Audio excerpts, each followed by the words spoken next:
verse number 2. Today is Bhagavad Gita, chapter 7, verse 2. Om Namo Bhagavate Vasudevaya. Om Namo Bhagavate Vasudevaya. Om Namo Bhagavate Vasudevaya.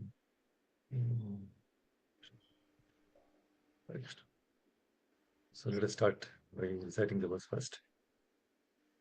Jnanam teham savijnanam idam vakshyamya sheshatah yajñatvaneha bhuyonyach ज्ञातव्यम अवशिष्यते ज्ञानम तेहम सविज्ञानम इदं वक्ष्याम्यशेषतः यज्ञात्वानेह भूयोऽन्यत् ज्ञातव्यम अवशिष्यते. Translation by Divine Grace Prabhupada. I shall now declare unto you in full this knowledge, both phenomenal and numinous. This being known, nothing further shall remain for you to know. Jai Shri Prabhupada ki jai. It's a very wonderful chapter to try to understand and take out some practical lessons from this. So this verse is talking about knowledge. What is knowledge? Knowledge means, for example, how this universe is working. What are the energies, right? See, just like this Earth, there are so many planets and so many things, right, in this universe. For example, you can take the Earth. It is floating. Everything, all the planets, everything are floating.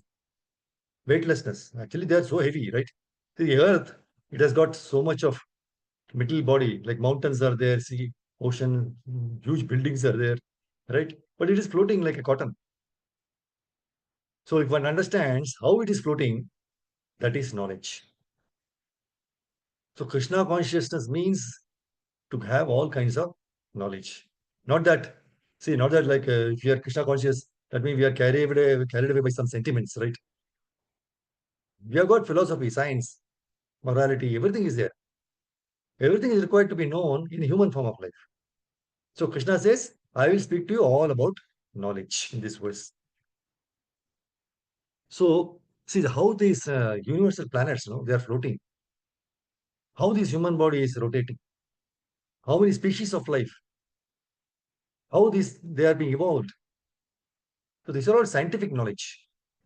Like you can say physics, right? Chemistry, astronomy, everything, right?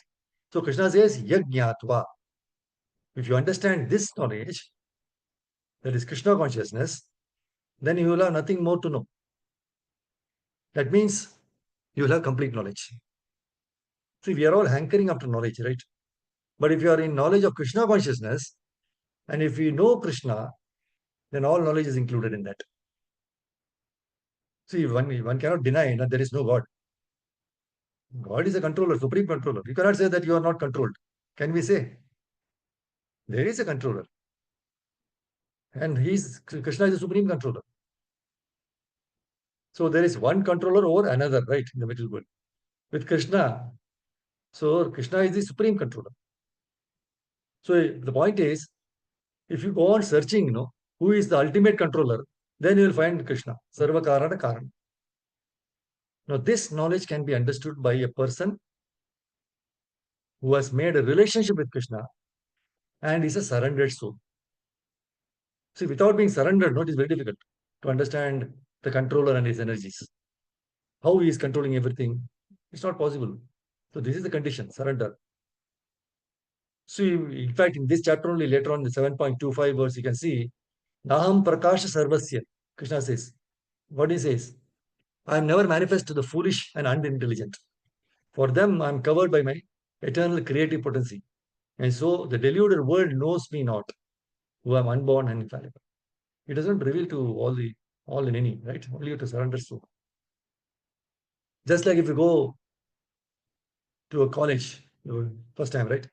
If you don't surrender yourself to the rules and regulations of that college, then how can you take advantage of the knowledge which is imparted by this college, right?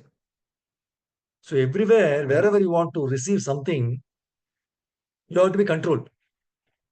Or You have to be surrendered to the rules and regulations. So just like in our class, right? We are imparting some lessons from Bhagavad-gītā. And if you do not follow the rules and regulations of this class, it is not possible to receive the knowledge, right? So similarly, the full knowledge of the controller and the process of controlling can be understood when one is surrendered like Arjuna, right? How Arjuna is surrendered to Krishna. Unless one is surrendered soul, it is not possible. Always remember that Arjuna surrendered to Krishna. 2.7 Bhagavad-gītā says, Shishyaste amshadi mam tvam prapannam. What does he say in that second chapter, 7th verse? Arjuna is telling. Because he has been arguing so many logical arguments and everything was giving for not to fight. So ultimately he said, now I am confused about my duty and I have lost all composure because of weakness. In this condition, I am asking you, Krishna, to tell me clearly what is best for me. Now I am your disciple and a soul surrendered unto you. Please instruct me. Please instruct what is beneficial for me. That is what he is telling. So therefore, Krishna is also speaking to him now. How to surrender. So to know God and how things are working and how it is being controlled, these things are to be known. We should not go simply by sentiment, okay? See, religious sentiment, Prabhupada says, is good for persons who follow blindly.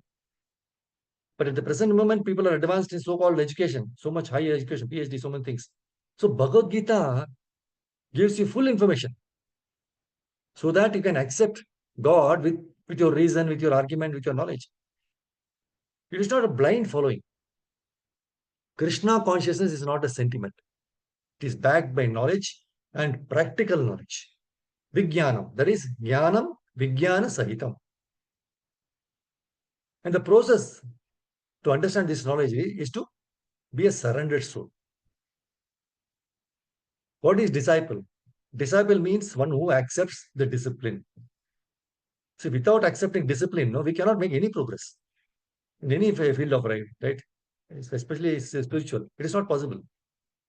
See, any field of knowledge, any field of activities, if you want to be aware scientifically and factually, right, then you should accept the controlling principle.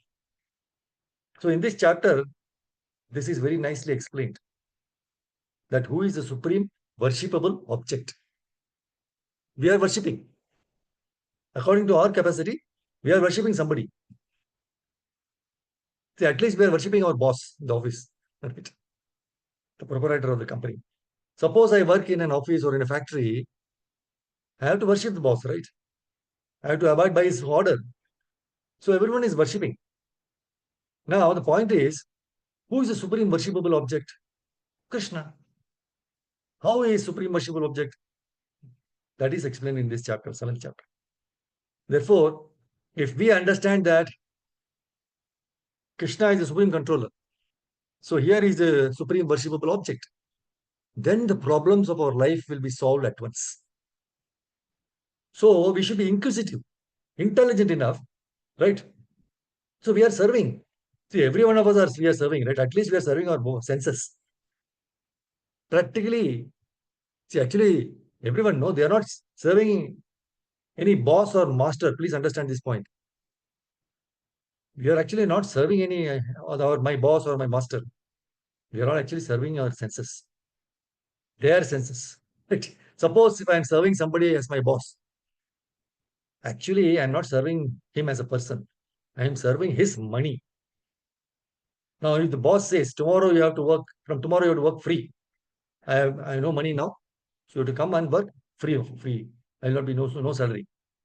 Then what do you say? No, sir, I am not coming.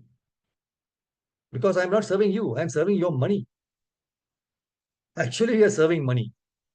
And why we are serving money for money?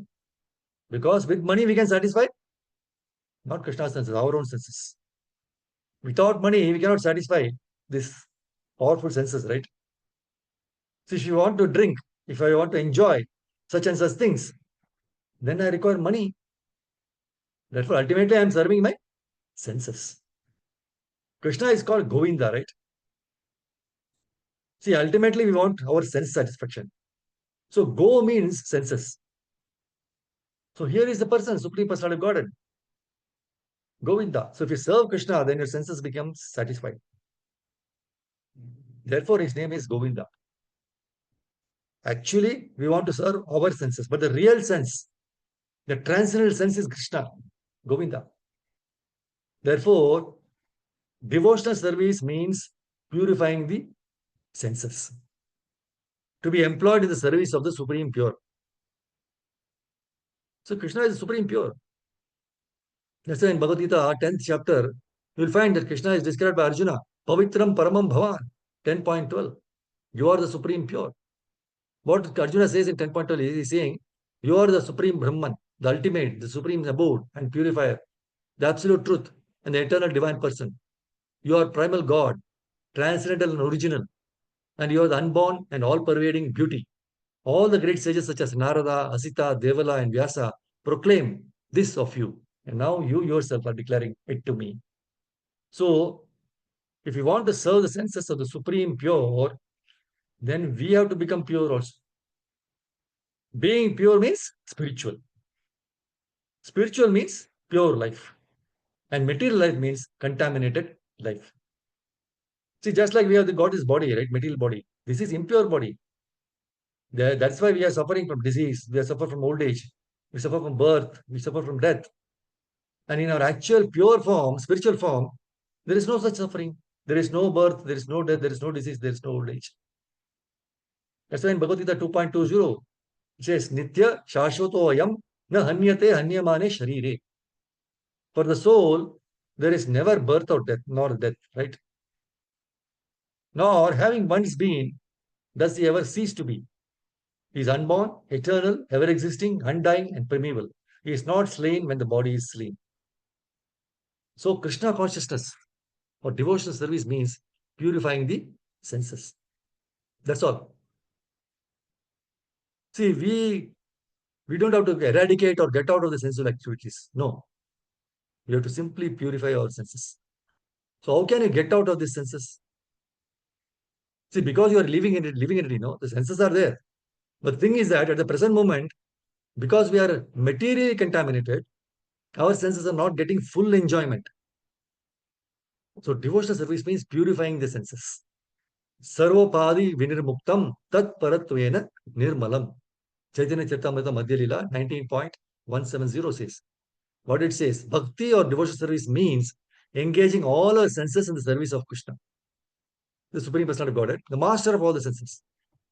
So when the spirit soul renders service unto the Supreme, there are two side effects. One is freed from all material designations, and two, one's senses are purified simply by being employed in the service of Krishna. So purifying the senses means to purify the designations.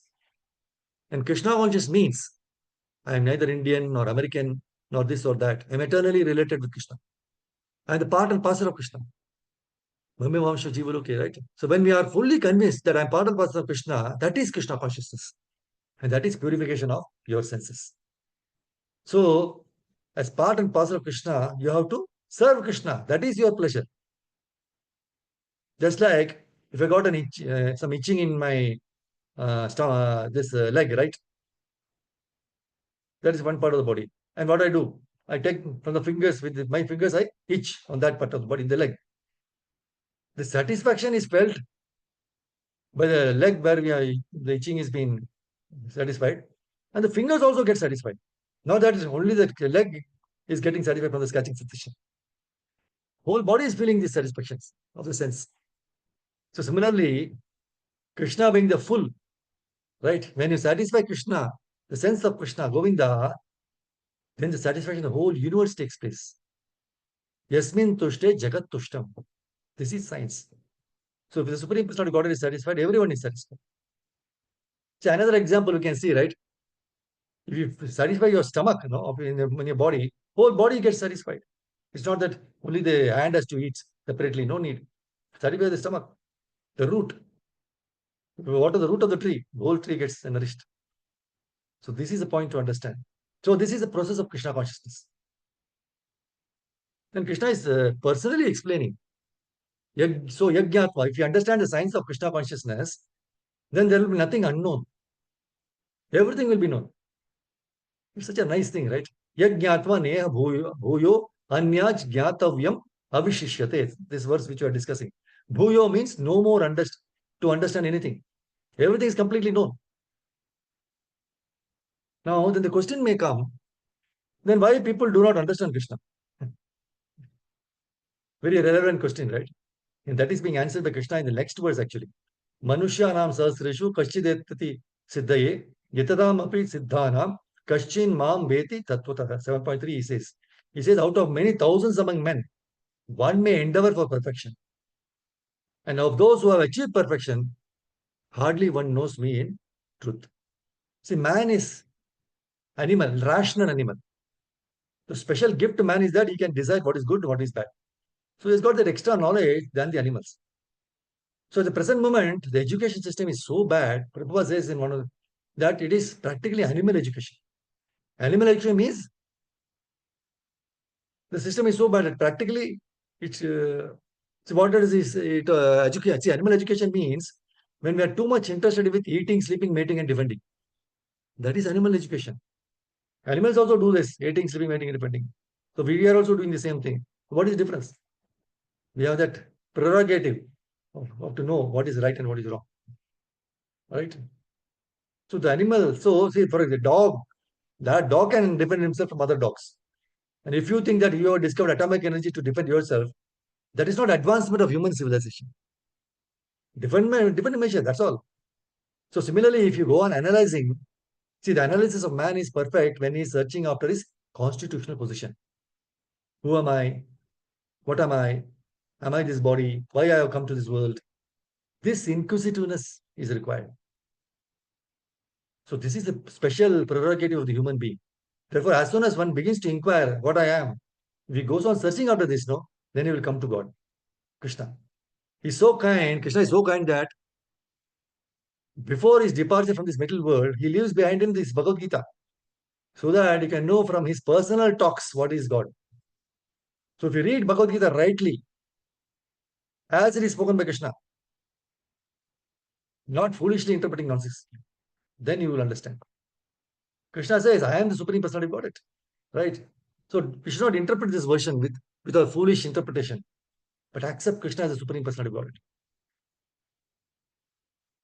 See, all the previous acharyas, no, they have accepted it. So you have to follow the footprints of the acharyas. Mahajano yena gata sa pantaha. Chaitanya Chaitanya 17.186. So Chaitanya Mahaprabhu says, as the Shastra confirm, one should accept whatever progressive path the Mahajanas advocate. See, we cannot understand higher things unless we follow the footprints of great personalities. Just like even in the scientific world, no, the law of gravitation. Right? You do not know anything about the law of gravitation. But Sir Isaac Newton, he says that there is law of gravitation and you accept it. That's all. That means you follow a great personality. Similarly, Krishna should be accepted as a supreme personality of Godhead, not by any whims and fancies. So he has been accepted. Krishna has been accepted by great personalities like Chaitanya Mahaprabhu, Ramanujacharya, Shankaracharya, who are guiding the destiny of the spiritual world. So we have to accept it that way. See, there is a question to Prabhupada.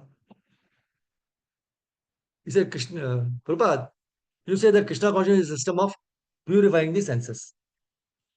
Now, does that mean once the senses are purified, then it becomes unlimited?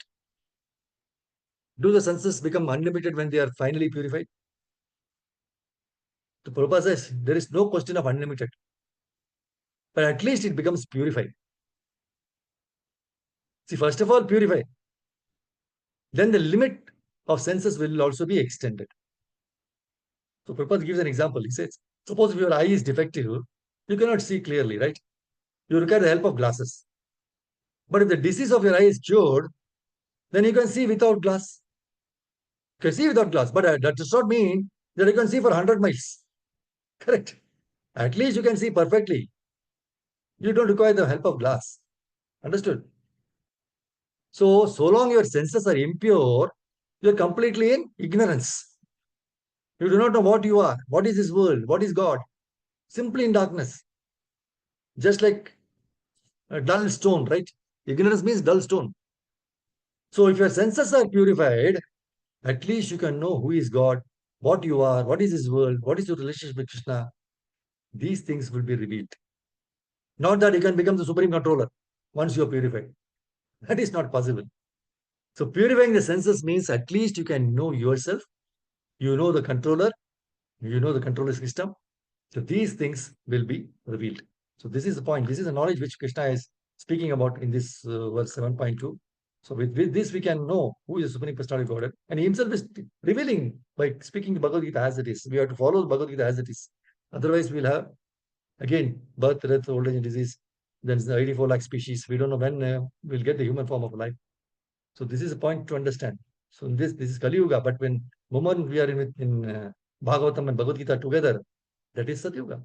This half an hour, we are in Satyuga. We are thinking nothing else, absorbed in Krishna consciousness, trying to understand, listening to not me, listening to what Krishna is telling from Bhagavad Gita.